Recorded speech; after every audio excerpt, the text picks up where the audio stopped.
Trump takes the stage again. Here we go, folks. April 4th, 2023. We're going to run it up here. Here we go. We're getting right on into it for you guys. Mario Nafal breaking. Trump will be charged with 34 felony accounts. It has been reported by Yahoo News that Trump will be placed under arrest on Tuesday and charged with 34 felony accounts for falsification of business records. Is this case much bigger than we thought? So here we go, folks, right on into it. Trump, 34 felony accounts.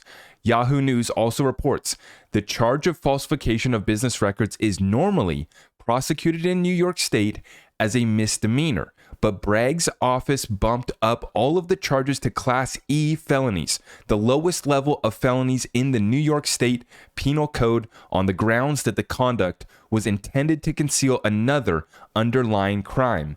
A Class E felony of falsifying business records can be a 4-year prison term. 4 years. How about that? And we have Trump responding. Trump responded that Bragg should immediately be indicted for leaking the charges to the reporter. So Donald Trump responds here, wow, District Attorney Bragg just illegally leaked the various points and complete information on the pathetic indictment against me. I know the reporter, and so, unfortunately, does he. This means that he must be immediately indicted, in all caps. Now, if he wants to really clean up his reputation, he will do the honorable thing and, as district attorney, indict himself. He will go down in judicial history, and his Trump-hating wife will be, I am sure, very proud of him. Trump's lawyer, Joseph Tacopina, on the possibility of a gag order. There's no scenario where that's going to happen. I'm sure of that. Okay, folks, let's listen in on this real quick. I'm going to run this one back. There's been a lot of reports today that there might be a gag order placed on Donald Trump, a presidential candidate. That has happened in the past. Roger Stone, I think Manafort, I don't fully remember, but I know it happened in Stone's case. Are you telling me there's a possibility that they would prevent a presidential candidate from using his free speech rights and defending himself? Can't be. Won't happen. I don't believe anyone's even looking for that. I mean, that would really set ablaze the passions and the tempers that already have been inflamed by this case. People view this as a political persecution. Those numbers you showed, Sean, in your introduction regarding his increase in popularity in the polls and the amount of money that's come in the last 3 days are because people are infuriated, and they are now understanding that weaponization of the justice system is a real thing. But, attempting to gag a United States citizen who is a defendant, not a lawyer, not a litigant, but a defendant in the case, especially that's a First Amendment violation, obviously, but has to be balanced against a right to a fair trial. But imagine putting a gag on Donald Trump when he's the front runner for the Republican Party for the presidential office. And imagine during the campaign, he's told, I can't speak about the case. So when people ask him questions, he has to just say, sorry, I have a gag order. Obviously, that's not going to happen. That would directly interfere with the election, as this prosecution has already done. That would further interfere with the election. There's no scenario where that's going to happen. I'm sure of that. I don't think that's even going to be requested. Wow, there you have it, folks. No chance. Okay. We're going to be watching it closely. There's still a lot here to unfold. And like I said, Trump taking the stage. Why does this matter? Well, we have put this whole thing together. I'm not going to ramble on and rant here, and I'm just going to get right to it, right on through our update, okay? But you guys know, right? Trump taking the world stage here once again, all eyes on him. There's going to be all sorts of press as he's heading on in to get his arraignment. He's going to be on the top of every headline. Everybody's going to be talking about Trump once again. And I've put out the prediction for a while here, and I don't, hide from this prediction because it's not a support. It's not an endorsement, thumbs up, thumbs down on Donald Trump. It's just how I think history will play out. And the prediction is that Trump will be back in office in 2024. That's just what I believe will happen. And I also believe, let me explain real quick, real briefly why this matters. Trump started the greatest transfer of wealth in world history, and I believe that's going to actually finish under him as well. So much of what he did in 2016 all the way up into 2020 when Pandora's box literally got opened up, it allowed Trump to really send it off here before he gave it up and he lost to Joe Biden. And you guys have seen the show that has taken place since, and I've always said he's going to be moving right back in. He's as comfortable as ever. He's on top of everyone's mind here once again, taking the stage. All eyes on Donald Trump, and whether you love him, whether you hate him, I think that, as an American, it's not political to say that this weaponization of the judicial system against a political candidate is not a good look. Not a good look, right? That's not left-right political. That's just not a good look for America here, as the rest of the world is continuing on with the de-dollarization of the dollar. They don't care about our BS anymore. They don't care who our president is. They don't care whether it's Trump or Biden. And actually, they may have some ideas about that, but I'm going to leave that speculation out of it. So once again, I just want to cut straight to the point. Donald Trump started the greatest transfer of wealth in world history, and I believe it's going to finish under him. When he cut taxes, when he cut regulations, he opened up America. 2020 opened up Pandora's box, and that allowed him to actually kind of merge the Fed under the Treasury. They fired up all these printing new funds and programs to inject cash into the streets of America.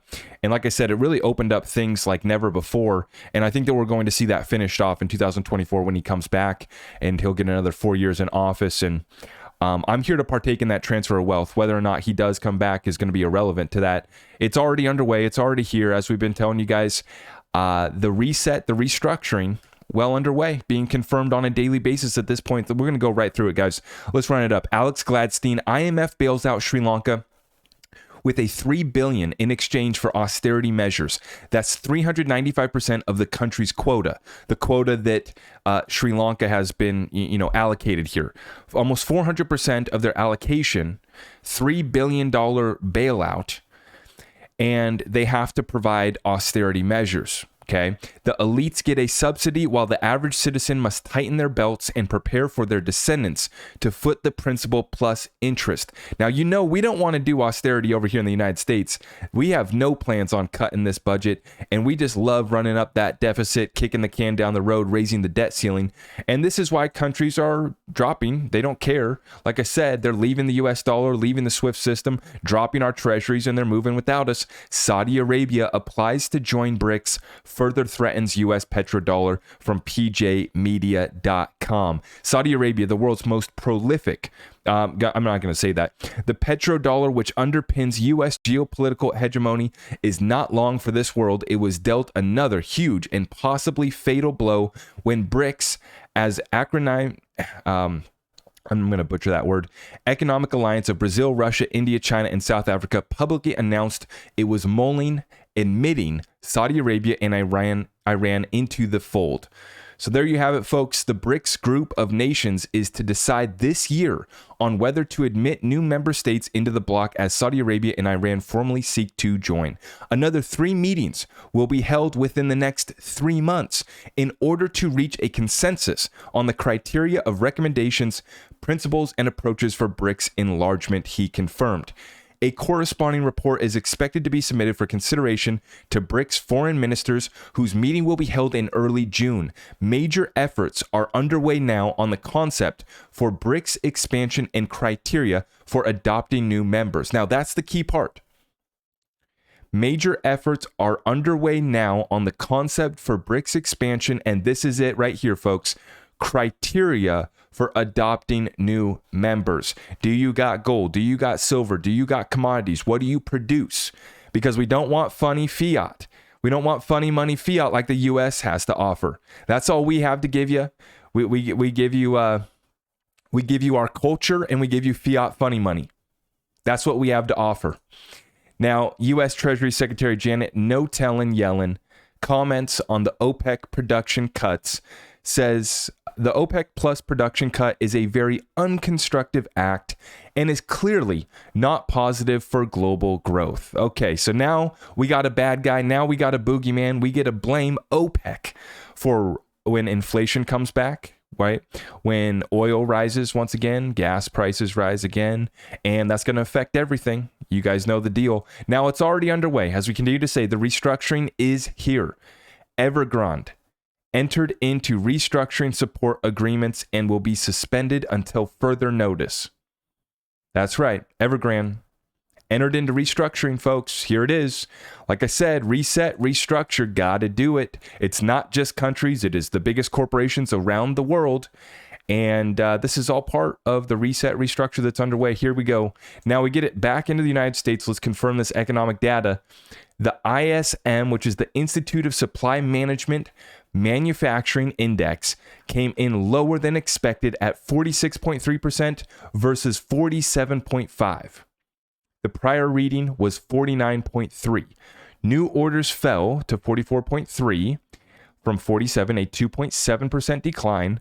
Backlog of orders fell to 43.9% from 4.51, down 1.2%. Customers' inventories grew to 48.9 from 46.9, up 2%. Now, what is this, folks? I figured I would give us all a quick little lesson.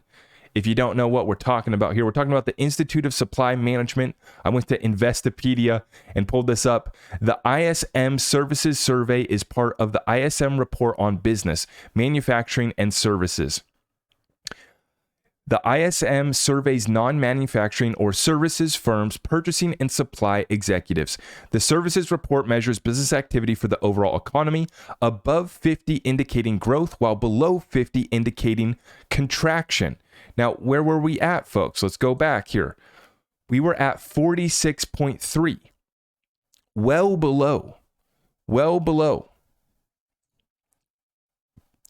that 50 spot, which indicates growth.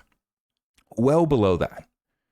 The ISM Services Report contains the economic activity of more than 15 industries, measuring employment prices and inventory levels.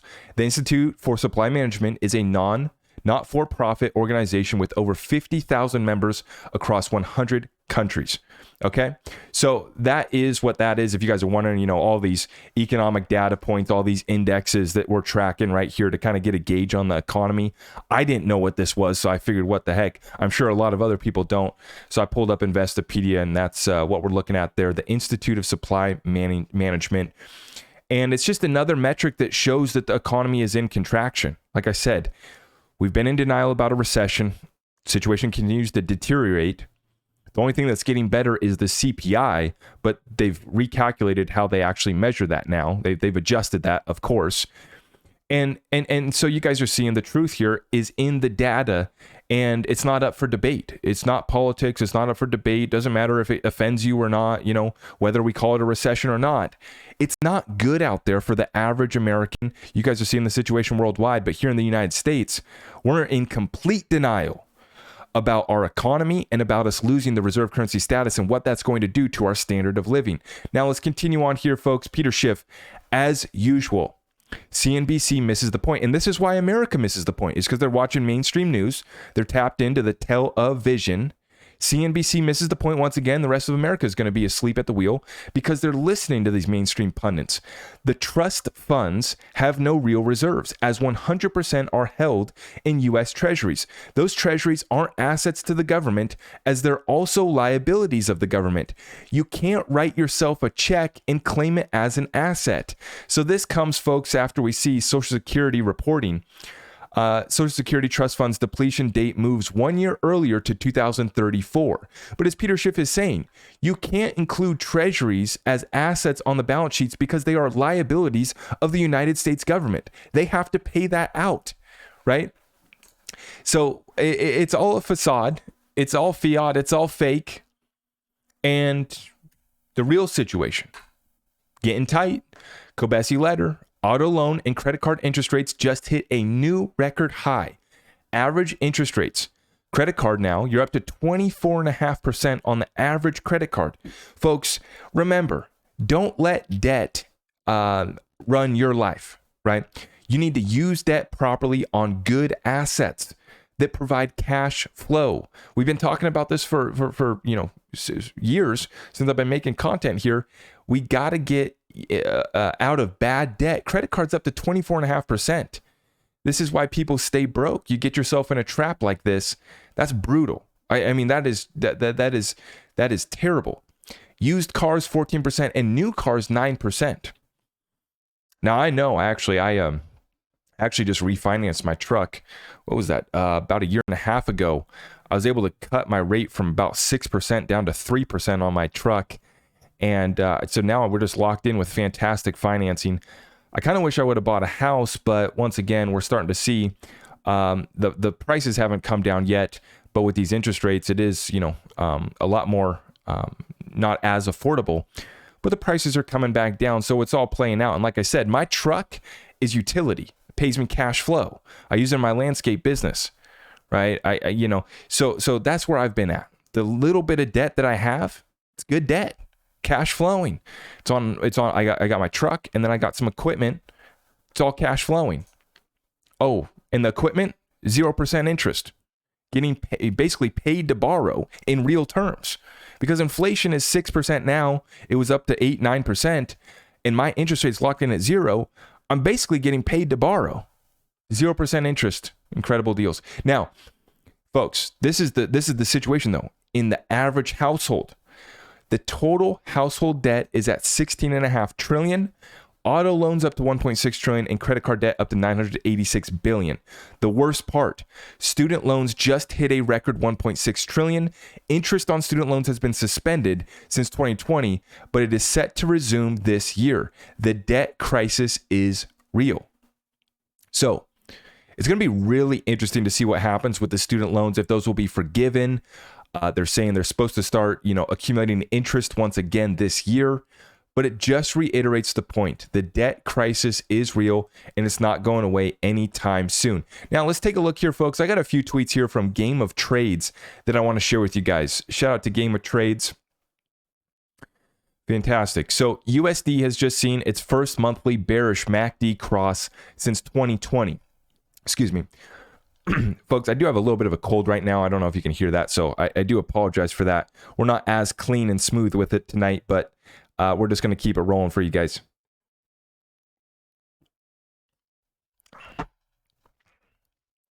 First bearish MACD cross since 2020 for the US dollar. With the price below its macro uptrend line, the odds are stacked against the dollar. So this is what we're looking at on the TA, folks. You guys see that? Okay, macro uptrend line breakdown, not looking good.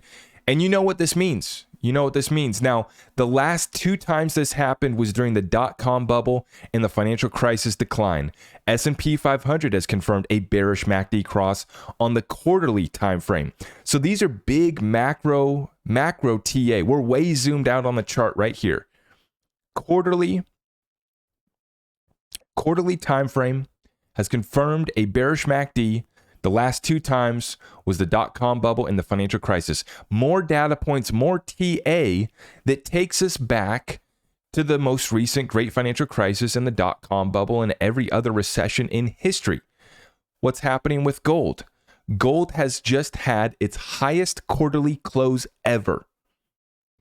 Highest quarterly close ever for gold. Folks, you got your silver? Do you got your gold? Hit me up. Go to my website, get in touch with me. If you need some precious metals, we will get them shipped directly to you, and we can roll over the 401k retirement account as well. Let's get it done, because this is so easy to see. The demand is only increasing as the deficits continue to grow.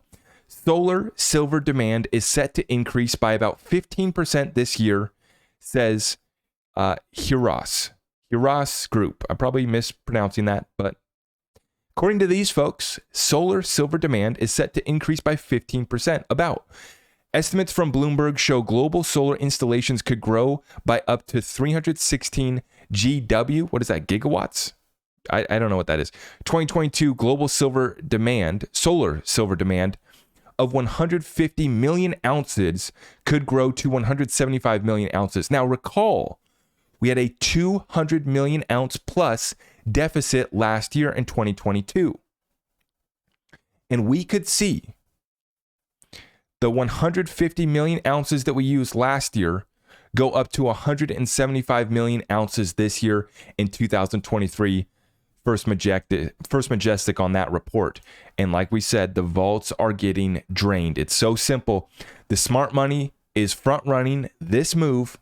It's happening now. Actually, it started. The flow of liquidity out of the high-priced, overpriced, overhyped equity coming back into the real economy, coming back to real money, an alternative to all the fiat currencies. COMEX silver drain continues as 640,000 ounces withdrawn, over 5.4 million ounces in the last 8 trading days, reporting from Michael, hashtag silver squeeze. Register was unchanged. Open interest is now equal to 219% of all vaulted silver and 1,710% of registered silver. Let's get into the crypto update, folks. BitTrue official is the next one to fall, stopping operations for U.S. customers. I've been worrying about this. This is so sad, folks, because here in the United States, we've had limited options. A lot of these exchanges, a lot of these firms have licensings based off of each individual state. So you can't just, there's not one license to get in the United States and you can operate in every state. It's a state-by-state basis. And so BitTrue was a great option for many people here in the United States. They're now stopping operations for U.S. customers. So the liquidity is drying up. As I said, your opportunity to get these assets is the window of opportunity is tightening up. And just like with precious metals, the institutions are coming in. They're draining the vaults of silver, draining the vaults of gold. They're loading up on commodities. Crypto commodities are utility tokens like XRP, XLM, XDC, Algorand, Quant, others. And so the institutions are doing pre-allocation contracts for these cryptocurrencies. If they don't have clarity, if we don't have regulations like here in the United States, for instance, I'm not saying that there's a deal done, but I'm just saying we've heard from Bank of America, one of the many banks here in the United States, that says that they want to use XRP, ODL, for a competitive advantage after the lawsuit, right? So what they would do is they would just do a pre-allocation deal with Ripple saying, you know, hey, we want an option to buy XRP at this price over the next few years. And because we don't know when we're going to be able to actually hold these assets on our balance sheet. Like there's a whole process here of the regulations coming in and them being able to actually take custody of these assets, buy these assets, hold them on their balance sheet. But what they can do is they can get exposure with pre-allocation contracts and other sophisticated forms of pre-allocation deals where basically their name is on the asset. It's just like their name is on, you know, the silver in the vault, right? It's the same thing here that's taking place. The vault just happens to be Ripple's escrow. You guys get that? So the vaults are getting drained, the COMEX vaults, the London's Metals Exchange, all these vaults down to record levels, record lows, right? And then you're seeing the smart money flow into these utility cryptocurrencies as well. Even if they don't have regulations, they're moving. And we see some actors like Ethereum, they just pay their way through. I don't know exactly what they did, right? Who knows if we'll ever get to know the full story of the Ethereum free pass conspiracy. But we have another one here, folks. It's unbelievable. Wheezy, Fire Gary Gensler on Twitter, found this one. Ethereum co-founder Anthony D. Lorio. I don't know if Miss Anthony D. Lorio says they did things right, which is why they're not in a situation like Ripple. Iorio. I think that's an I. Yeah, that's an I. Iorio says they did things right, which is why they're not in a situation like Ripple. So apparently we should all just be doing what Ethereum did, folks. Take a listen. Where it is right now, you may be. But that was my contribution, was a lot of the structure, the initial funding, the planning to make sure that what we did wouldn't have any consequences down the road, because if we had gone the full-on developer way they wanted to do things, we would have done the crowd sale right at the beginning, and we probably wouldn't be... it wouldn't be a situation where Ethereum would be where it is right now. You maybe would have ended up more of a Ripple situation or something else. So we had to do things properly, and we offered a lot of the guidance to make sure that it got done right initially. But that was my contribution, was a lot of the... So why didn't you guys give the rest of us guidance? You know, you guys could have helped us out a little bit. Tell us how you did it. Oh, wait, we know how you did it, right? And I hope that it all gets exposed, right? I mean, it is criminal. It is corruption. 3-letter agencies involved, absolutely. And, for me, the crypto moral high ground is something that I've never tried to take. Like, I'm so righteous, I don't touch Bitcoin or Ethereum. But I do want to, keep my soul, and I do want to stay clean and pure from that dirtiness. Like I said, I'm joking, but everything involved with that, man, I don't want to be involved in that at all. I don't care if Ethereum's going to be chosen to get a free pass and it's going to go up to $10,000. There's an opportunity to make a little money there. That's cool, but I don't want to be a part of that because it's part of holding back our country. It's part of holding back humanity because the United States is one of the main countries that leads this world. It's so important what takes place in the United States with our capital markets. And the United States is being held back by this corruption.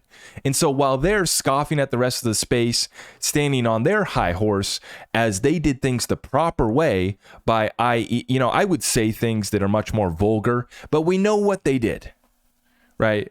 We know what they did. They paid their way for the free pass to get their position. And for me, it's just, I don't want to be a part of it. Now, I just want a level playing field. We'll see. I'm not going to be holding my breath to see this corruption, to see these guys get handcuffed like everybody wants to see Trump get handcuffed. I'm not going to be waiting around for that, but I'll tell you what, I just am fighting for that level playing field every single day. God bless our lawyers, John Deaton, and the rest of the gang fighting the good fight there. We do appreciate them. And I want to give a huge shout out here to Ashley Prosper, another one fighting the good fight right here. And this is what makes our community so powerful here, folks. Freedom of Information Act update regarding any communications the SEC had with JP Morgan about Ripple and or XRP. And they had some. Because JP Morgan sent 15 executives to the office of Ripple, they had some communications. The SEC says they have received the search results and are reviewing them. There's apparently a large number of records requiring confidential treatment. Of course. And like I said, I'm not holding my breath. All I'm fighting for is that level playing field. These guys held back humanity. These guys held back the United States. If they can sleep well at night, good luck. God bless.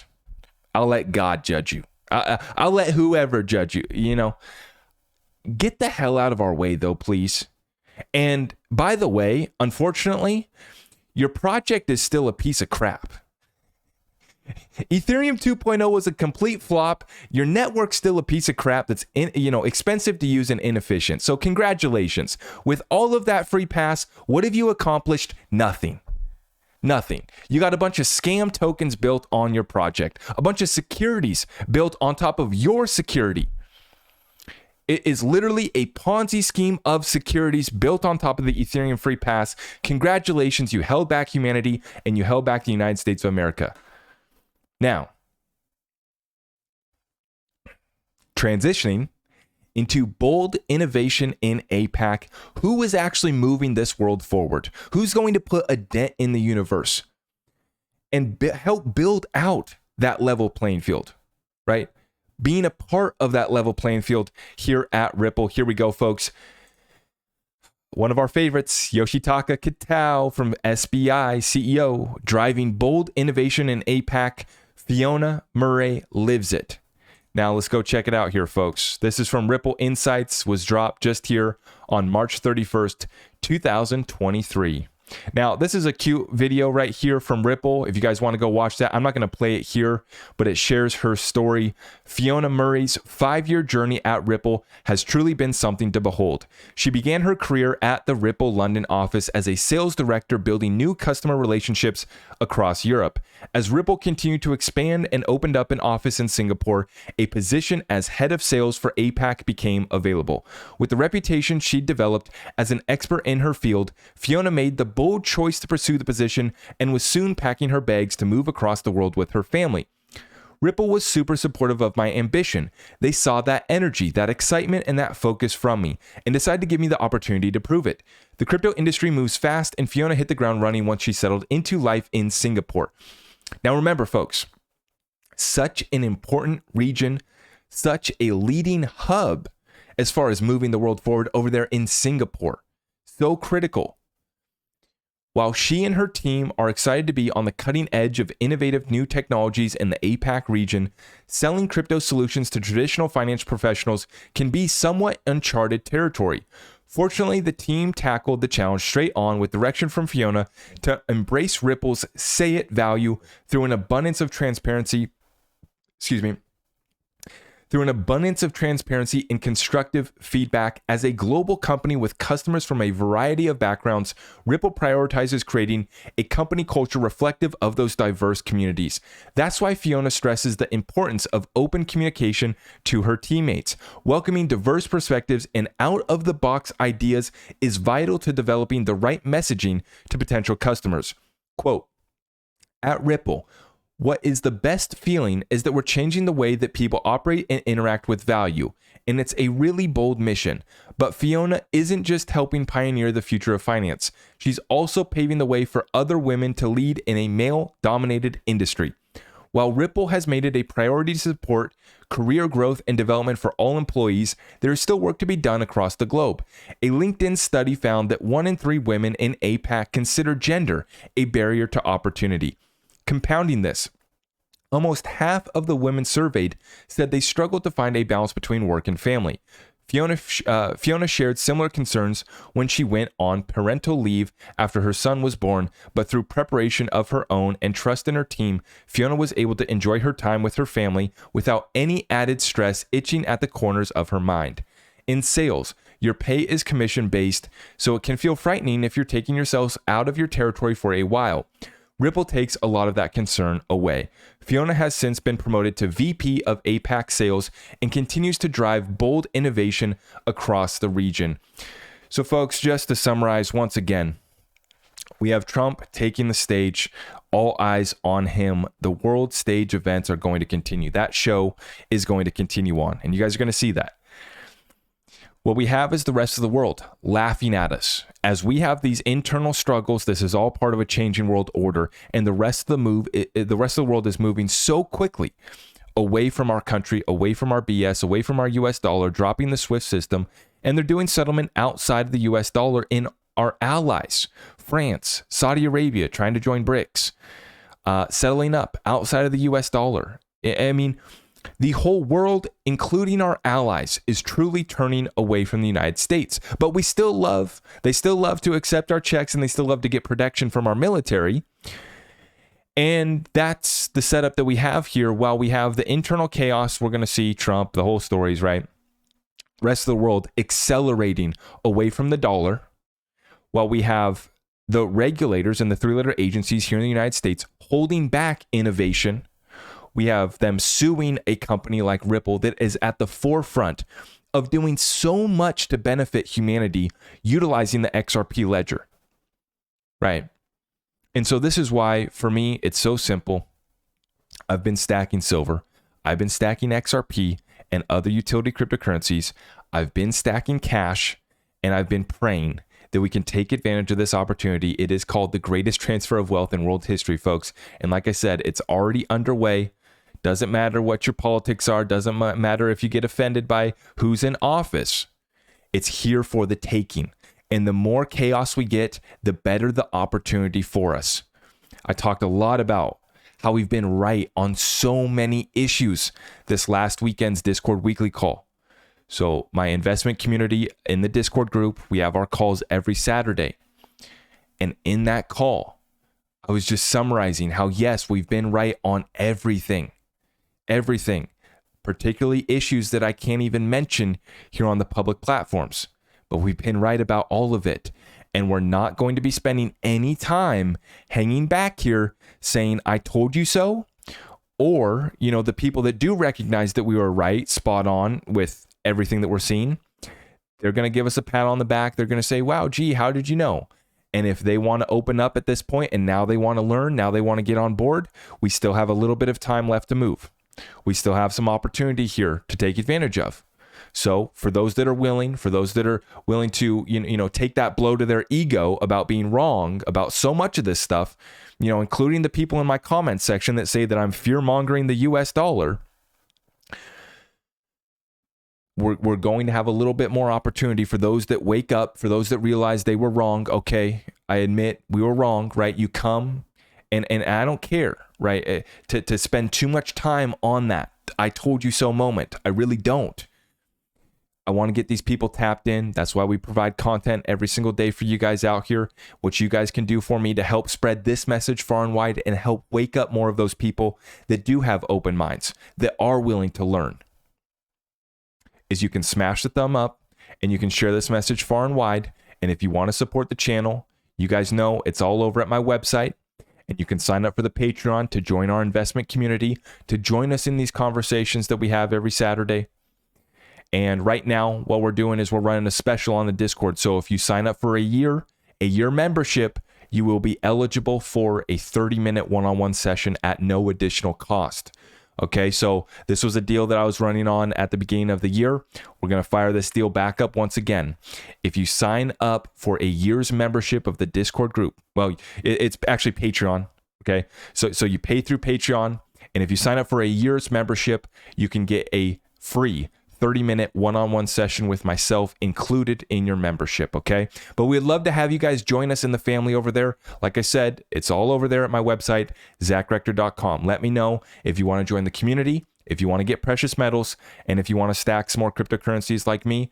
We're getting it done, and we're taking advantage of the opportunity at hand. We can try to save as many people as possible, but the window of opportunity is tightening. The vaults are draining. The escrow is probably accounted for. So take advantage of it while you can. I appreciate this community so much. God bless all of you, and I will see you in the next one. Take care out there.